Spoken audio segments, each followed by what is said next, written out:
Hello, I'm Professor Dale, and I'm the instructor for your differential equations class. This is Math 420, and in this video we're just going to be going over the syllabus for the course.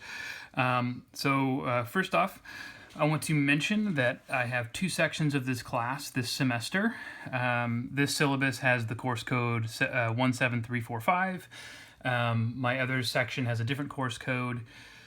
That's fine. If you're from the other section of the class, there's nothing different in the syllabus. We're covering all the same information, so don't worry about the different course code there. So let's just kind of get into it. What I hope to do here is walk you through the way the class is going to be run, how grading is going to work, what you need in order to get through this course this semester. So there's some basic information up here. Here's my name. My email address is given right here. Email is a good way to contact me if you have questions about things.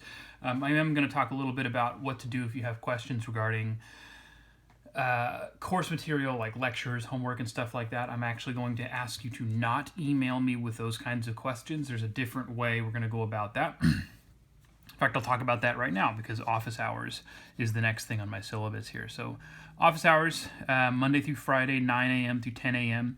If this were an on-campus course, then that would just be the time that you could come into my office to ask me questions. But because I'm not seeing anybody in person, since we're doing this remotely, I do need to explain how office hours work. So for me, office hours are going to be conducted differently than a lot of other instructors. I don't do live Zoom meetings or anything to that effect.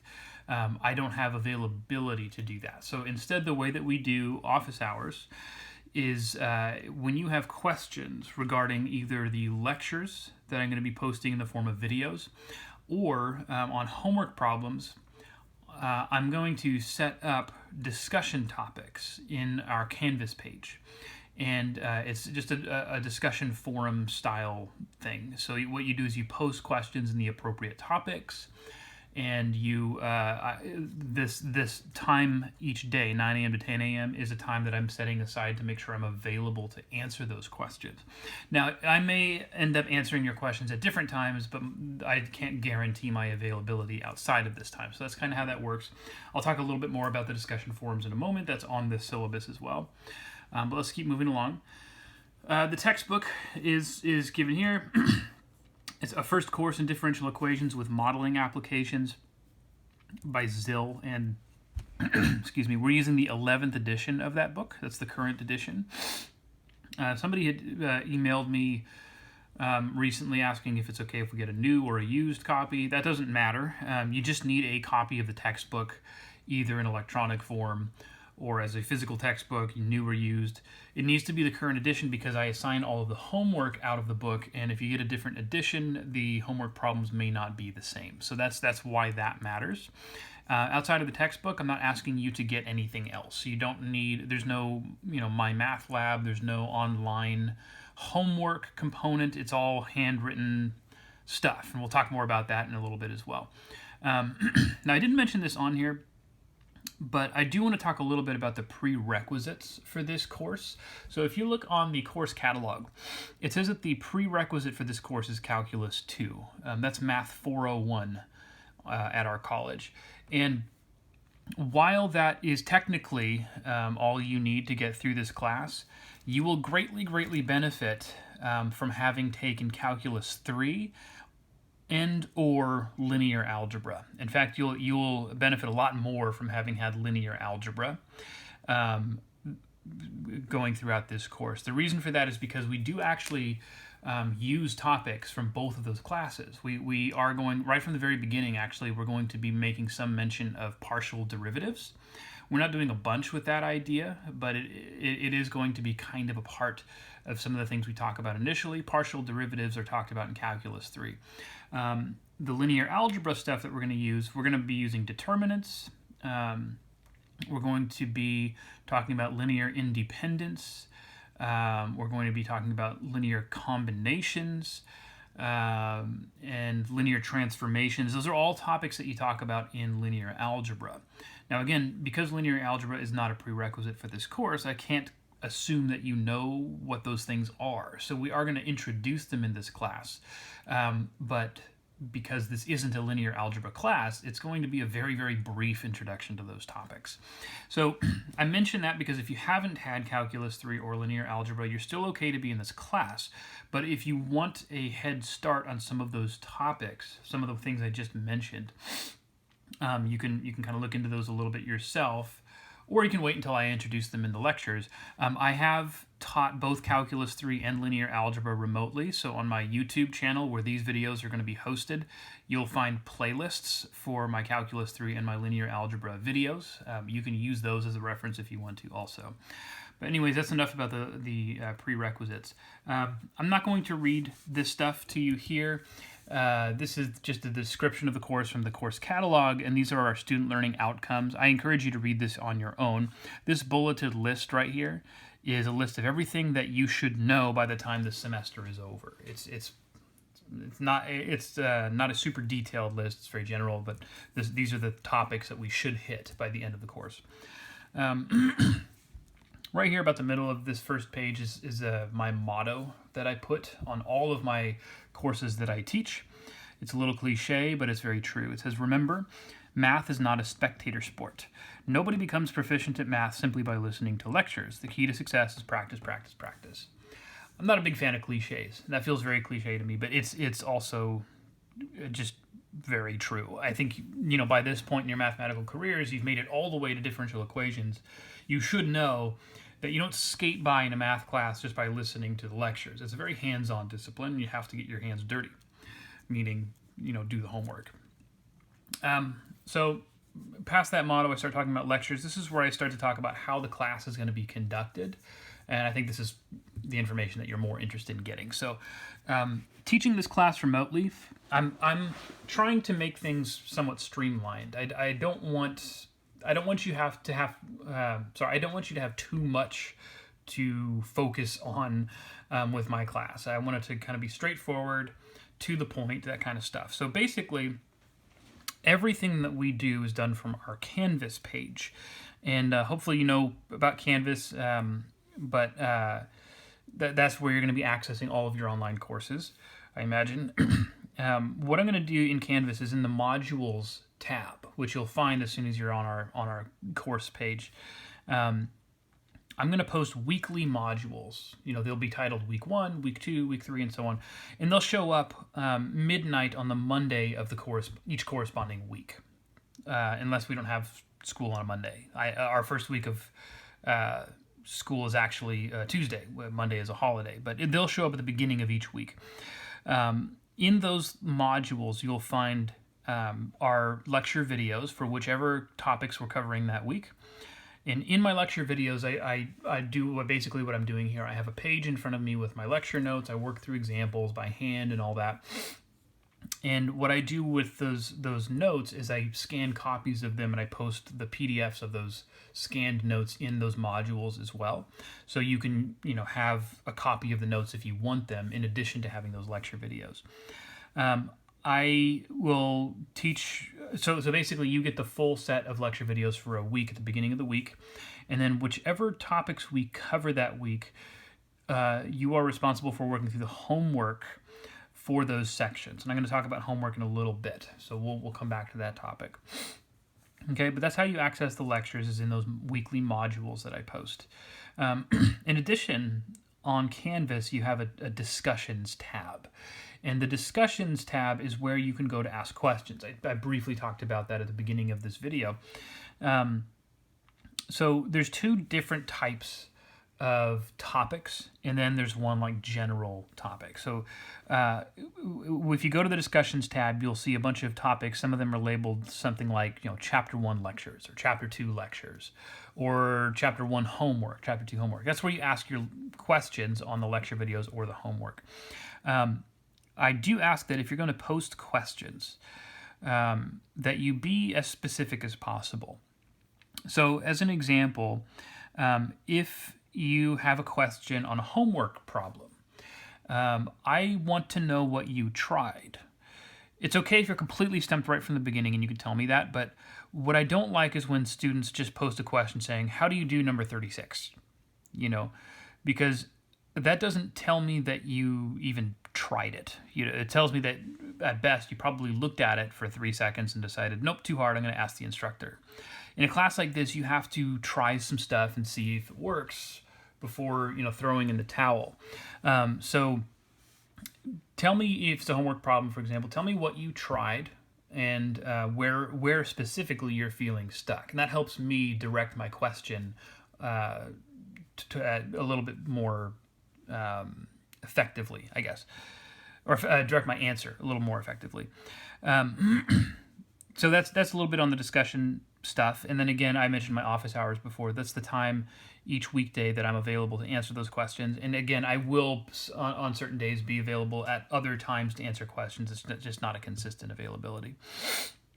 Okay, one benefit that I like of those discussion forums as well is that it allows your fellow students to answer some questions if I don't get to them before they do. So you can actually talk to each other in those discussion forums and kind of work things out together. I like that approach. Below that, I talk about the need for a scanner. So basically all of the work that you're doing and submitting for a grade is going to be handwritten.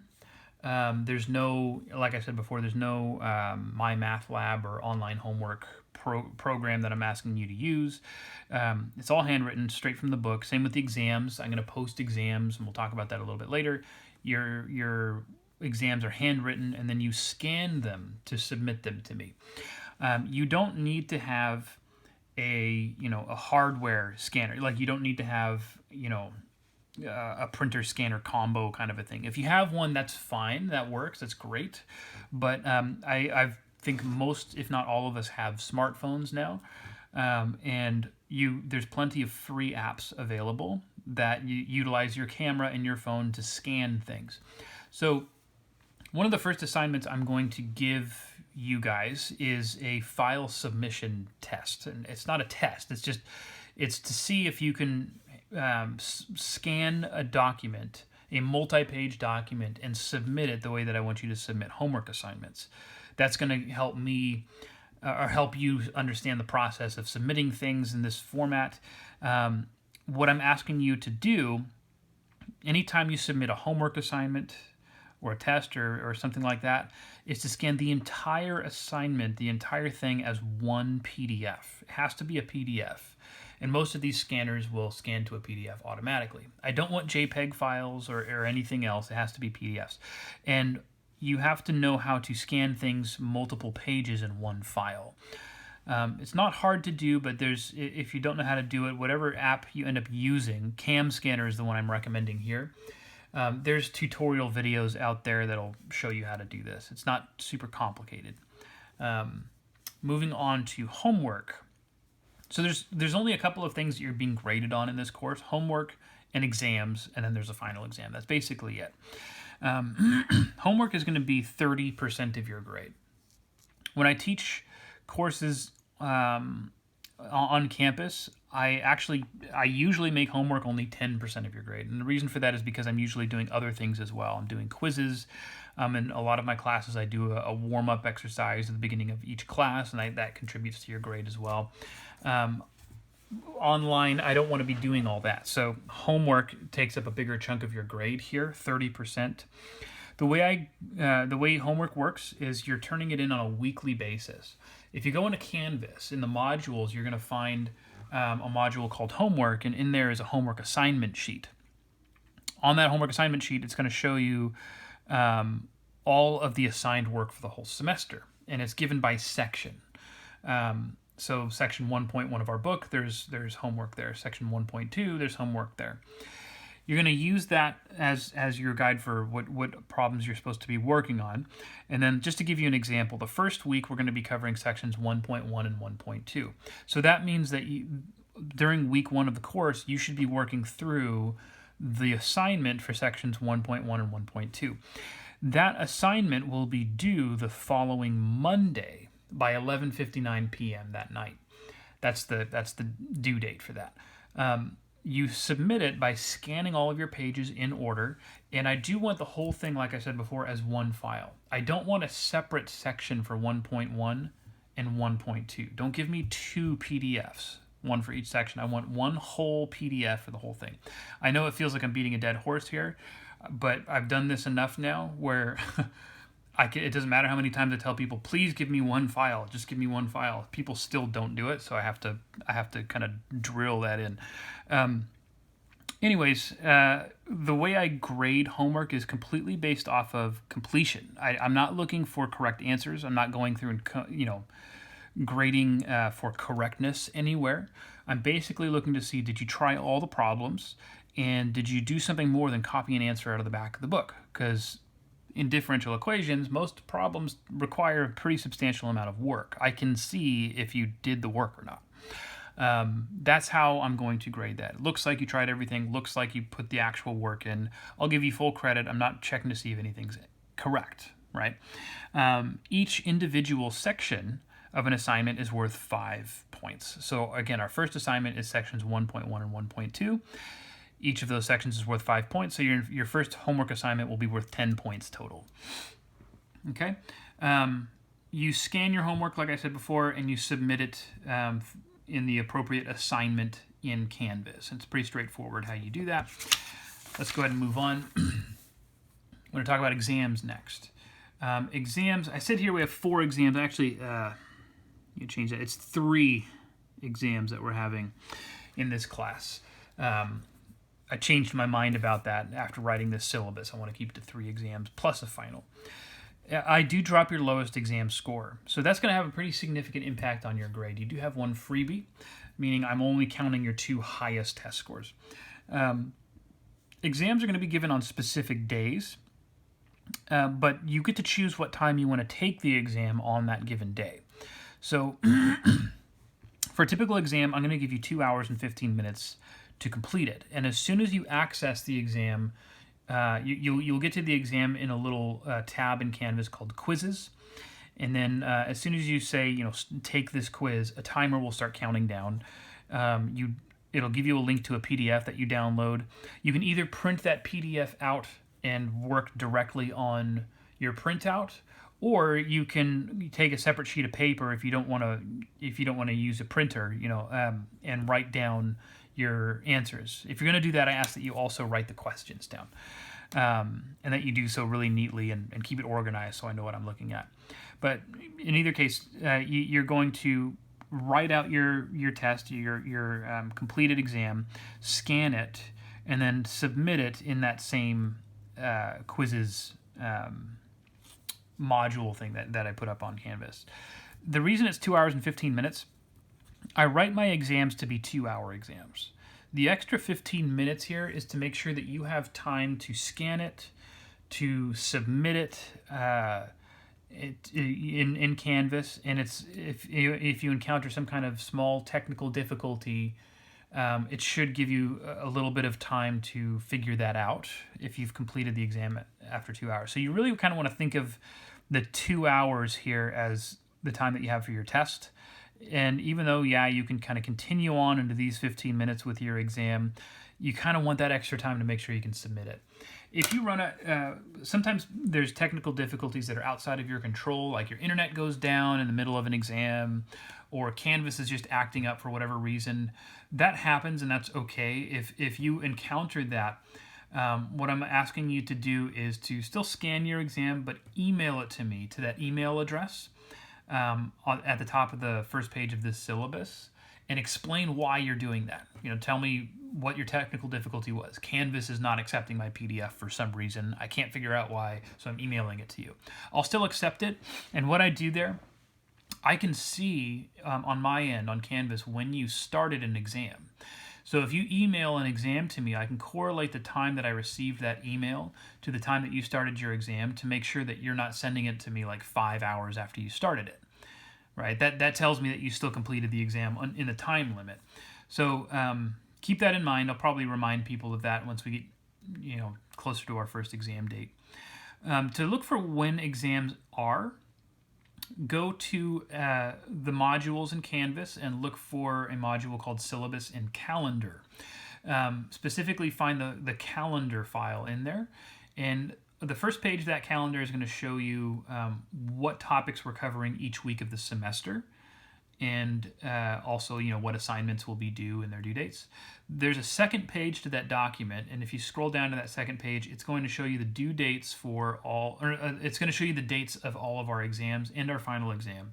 And it's also going to show you what days we have holidays on this week, or this semester. Okay, so scroll down, there is a second page there.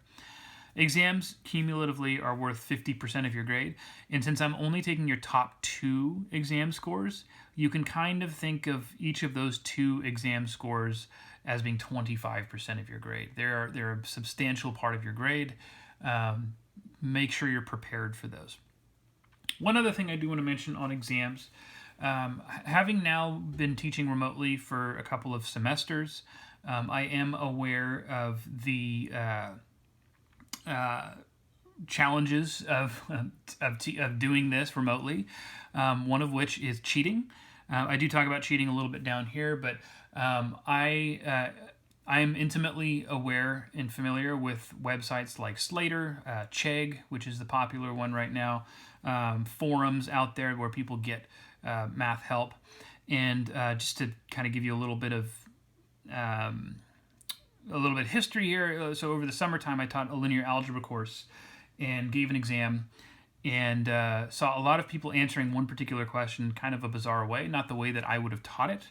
I found people had actually copied and pasted my exam questions into Chegg and asked for help, and I found the answer that the person had given to my exam question that way.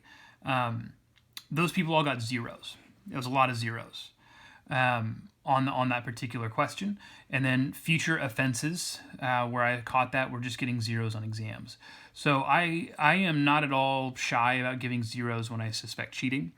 And because you're putting it on the internet where I can find it and I can prove that you cheated, there's not really much of a case to be made there. So my recommendation to you, just don't do it. I know it's tempting. I know I'm not sitting over you watching you take your exam, and I can't watch your every move. But I have already caught people doing this, and they are getting zeros. It's really not worth it. So that's my little speech on cheating, kind of my obligatory speech. Final exam. The final exam will be given at the end of the semester, and again, the date for the final is on that calendar that I mentioned. It's worth 20% of your final grade, which is pretty standard for a final exam. For that one, you get more time. It's going to be 3 hours and 15 minutes instead of 2 hours and 15 minutes. And it's going to be administered the same way that we do the other exams in that quizzes tab on Canvas. So below this, you're going to see our grading scale. It's the standard one. 90 to 100% is an A, 80 to 89% is a B, and so on and so forth. Obviously, there's space in between 89 and 90%. I don't mention it here. It's kind of an unofficial rule, but I do have a round up rule when I am submitting final grades. If you're within 0.5% of a letter grade, I will round that up. So for example, 89.5%, I'll round that up to an A. 89.4% and it's going to be a B. You're out of luck. Don't try and convince me otherwise. People always do that. Talked about cheating already. I don't need to go through that. And then finally, this little sentence down here talks about students who have any special needs of any kind that need accommodation. There is a process for getting accommodations approved at our college. It's through DSPS, and if you need such accommodations, chances are you've already gone through that process and you're already at least aware of that. But if that's you, if you have any special needs or any accommodations that are that I need to be aware of to help with, then DSPS will usually send me some paperwork, but it's always a good idea if they give you some paperwork to send to me to see those accommodations. I can make sure that they are met. It usually comes in the form of additional test time or something like that. So again, make sure I'm aware of any of those special needs ahead of time. I think that should cover everything for our syllabus. Again, feel free to ask me questions via email if it's just about kind of the way the course functions and stuff like that. I'm personally looking forward to teaching this class. I think this is going to be a great semester.